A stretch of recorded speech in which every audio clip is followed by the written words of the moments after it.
অম্বুবাচী উপলক্ষে উদুলি-মুদুলি হৈ পৰিছে নীলাচলৰ বুকু। প্ৰবৃত্তিত ভক্তৰ বাবে বন্ধ হোৱা শক্তিপীঠ কামাখ্যাৰ মূল দুৱাৰ পুনৰ মুকলি হ'ব ২৬ জুনৰ পুৱা। মাৰ আশীষ বিচাৰি দৰ্শনাৰ্থী সাধু সন্তই ভিৰ কৰিছে নীলাচলৰ বুকুত, কাৰণ এয়া অম্বুবাচীৰ মহাযোগ চলি আছে। দৃশ্য দেখুৱাইছো কেনেধৰণৰ পৰিৱেশ তাত।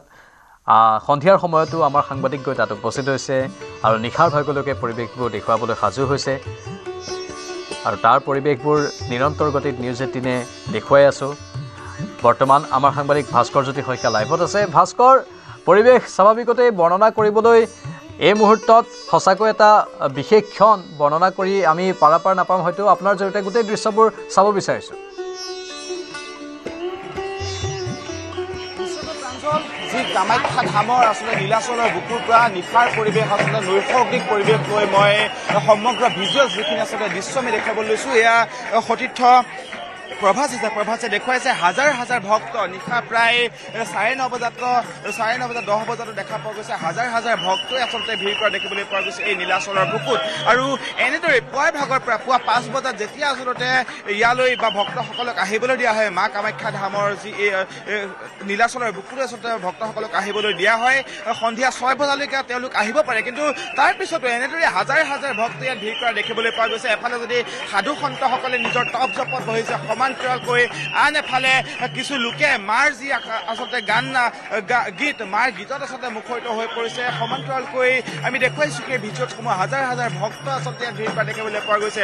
ৰাজ্যৰ বিভিন্ন প্ৰান্তৰ পৰা, দেশৰ বিভিন্ন প্ৰান্তৰ পৰা ভক্তসকল যিহেতু আহিছে, সেই ভক্তসকলে নিজ নিজ ধৰণে তেওঁলোকে নিজৰ আচলতে আৰাধনাত ব্ৰতী হোৱা দেখিবলৈ পোৱা গৈছে। আমি সেয়া ভিজুৱেলছ ইতিমধ্যে দেখুৱাইছোঁ। সমান্তৰালকৈ সোঁফালে যদি দেখুৱাবলৈ সক্ষম হওঁ, তেতিয়াহ'লে তাত গান নাচ ইতিমধ্যে হৈ আছে। তেওঁলোকে মাৰ যি আচলতে গানসমূহ আছে, গীতসমূহ আছে, মাক লৈ যিসমূহ গীত ৰচনা আছে, সেই সকলোবিলাক গীতত আচলতে নিমজ্জিত হৈ পৰা দেখিবলৈ পোৱা গৈছে। যে মা কামাখ্যা কাহ আছে, ক'ৰ পৰা আহিছে আপুনি? বুজাই পৰা। কেনেকুৱা মা কামাখ্যাৰ মন্দিৰলৈ আহিছে হাজাৰ হাজাৰ মানুহ, কি ক'ব? খুব ভাল লাগিছে, ফূৰ্তি লাগিছে। কিমান সময়ত পালেহি আজি? আমি ৪টা বজাত আহিছো। ৪টা বজাত তলৰ পৰা ওপৰলৈকে খোজকাঢ়ি আহিছে? খোজকাঢ়ি আহিছো। ভাগৰ লগা নাছিল? ৪টা বজাৰ পৰা খোজকাঢ়ি কৰি ইয়াতে আহি পেলাই থিয় হ'লো। কেইটা বজাত পালেহি ইয়াত? ৪টা ইয়াতে এতিয়া ৯টা ৯:৩০ হ'ব নেকি? ৯:৩০ মানত পালেহি। ভাগৰ লগা নাই আপোনাৰ? ভাগৰ লগা নাই, মানে খোজকাঢ়ি আহি আছো, মাৰ আশীৰ্বাদ আছে নহয়। নিশ্চয়কৈ প্ৰাঞ্জল, এয়া আচলতে মাৰ প্ৰতি থকা অগাধ বিশ্বাস, এয়াই মাৰ প্ৰতি থকা যি আচলতে মাৰ যি আশীৰ্বাদ, সেয়া আমি দেখুৱাইছো। আৰু সমান্তৰালকৈ এয়া ইতিমধ্যে গান নাচ চলি আছে। তেওঁলোকে মাৰ যি গান গুণালী কীৰ্তনসমূহ কৰি থকা দেখিবলৈ পোৱা গৈছে। যথেষ্ট সংখ্যক ভক্ত আছে।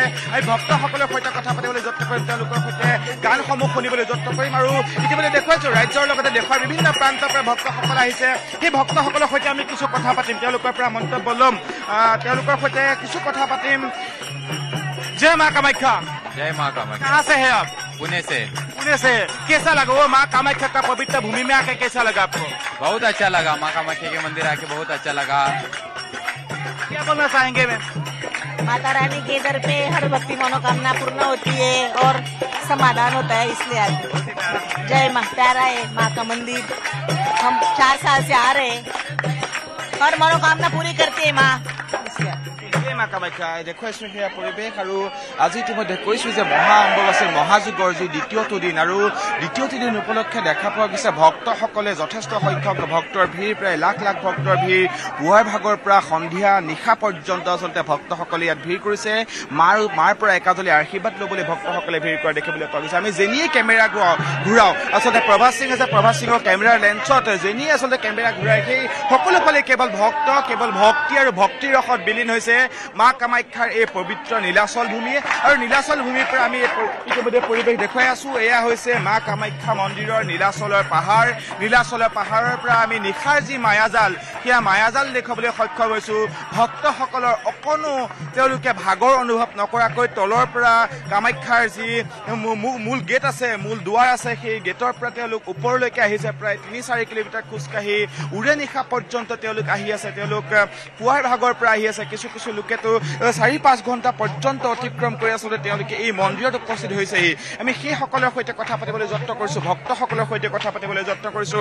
সতীৰ্থ প্ৰভাস সিঙে সকলোবিলাক দৃশ্য আচলতে তেওঁ কেমেৰাৰ লেন্সত বন্দী কৰিছে। আৰু এয়াই হৈছে মা কামাখ্যাৰ প্ৰতি থকা অগাধ বিশ্বাস, এয়াই হৈছে মা কামাখ্যাৰ প্ৰতি থকা তেওঁলোকৰ যি শ্ৰদ্ধা তেওঁ ভক্তি সেয়া আমি ভক্তিসমূহ দেখুৱাইছোঁ হাজাৰ হাজাৰ ভক্ত যিহেতু ইয়াত আছে সেই ভক্তসকলৰ সৈতে আমি কথা পাতিম তেওঁলোকৰ পৰা মন্তব্য ল'বলৈ যত্ন কৰিম তেওঁলোকৰ সৈতে কথা পাতিবলৈ যত্ন কৰিম ইতিমধ্যে এজন ভক্ত আছে ধৰমপালজী আমি তেওঁৰ সৈতে কথা পাতিম भैया ऐसा है कि आप भजन करो माला ले लो मेरे से और माई माई करो আমি ইতিমধ্যে সেয়া ভিজুৱেলছ দেখাই আছোঁ আৰু হাজাৰ হাজাৰ যিহেতু ভক্তসকল আহিছে ভক্তসকলৰ লগতে যিহেতু ইতিমধ্যে যথেষ্ট সংখ্যক যি আন আন আচলতে সাধু সন্তসকল আহিছে ৰাজ্যৰ বিভিন্ন প্ৰান্তৰ পৰা দেশৰ বিভিন্ন প্ৰান্তৰ পৰা যিহেতু ভক্তসকল আহিছে সেই ভক্তসকলৰ সৈতে কথা পাতিম তেওঁলোকৰ পৰা মন্তব্য ল'ম আৰু ইতিমধ্যে কৈছোঁ যিহেতু এই নিশাৰ যি মায়াজাল নৈসৰ্গিক পৰিৱেশ দেখুৱাই শেষ কৰিব নোৱাৰি বুজাই শেষ কৰিব নোৱাৰি আমি কথা পাতিম যিসকল ভক্ত আছে আমি তেওঁলোকৰ সৈতে কথা পাতিম সাধু সন্তসকলৰ সৈতে কথা পাতিম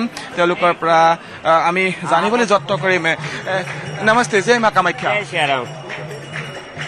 আজ ওজা অম্বুবাচী দ্বিতীয় দিন নিশ্চয় ভাস্কৰ ভক্তসকলে মনৰ ভাৱ প্ৰকাশ কৰি আছে আপোনাক এই মুহূৰ্তত ধন্যবাদ জনাইছোঁ পৰৱৰ্তী সময়ত আকৌ পোনপটীয়া সম্প্ৰচাৰ দেখুৱাম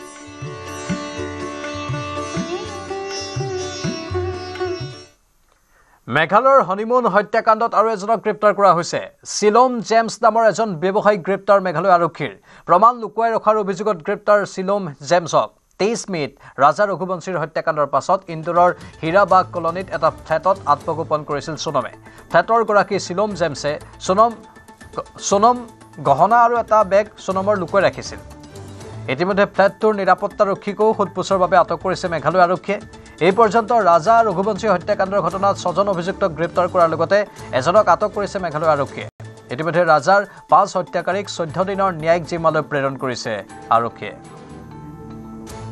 আৰু এজন ব্যক্তি সেই ব্যক্তিজনে কিছু তথ্য লুকুৱাইছিল যাৰ বাবে তেওঁক গ্ৰেপ্তাৰ কৰা হৈছে 23 মেত ৰাজা ৰঘুবংশীৰ হত্যাকাণ্ডৰ পাছত ইন্দোৰৰ হীৰাবাগ কলনীত এটা ফ্লেটত আত্মগোপন কৰিছিল সোনমে ফ্লেটৰ গৰাকী শিলম জেমছে সোনমৰ গহনা আৰু এটা বেগ লুকুৱাই ৰাখিছিল ইতিমধ্যে ফ্লেটটোৰ নিৰাপত্তাৰক্ষীকো সোধপোছৰ বাবে আটক কৰিছে মেঘালয় আৰক্ষীয়ে আৰু এই পৰ্যন্ত ৰাজা ৰঘুবংশী হত্যাকাণ্ডৰ ঘটনাত 6জন অভিযুক্তক গ্ৰেপ্তাৰ কৰা হৈছে শেহতীয়াভাৱে এইগৰাকী শিলম জেমছক গ্ৰেপ্তাৰ কৰাৰ পাছত আৰু যিজন নিৰাপত্তাৰক্ষীক আটক কৰা হৈছে মুঠ 6জন গ্ৰেপ্তাৰ হৈছে আৰু এজন এতিয়ালৈকে আটক হৈছে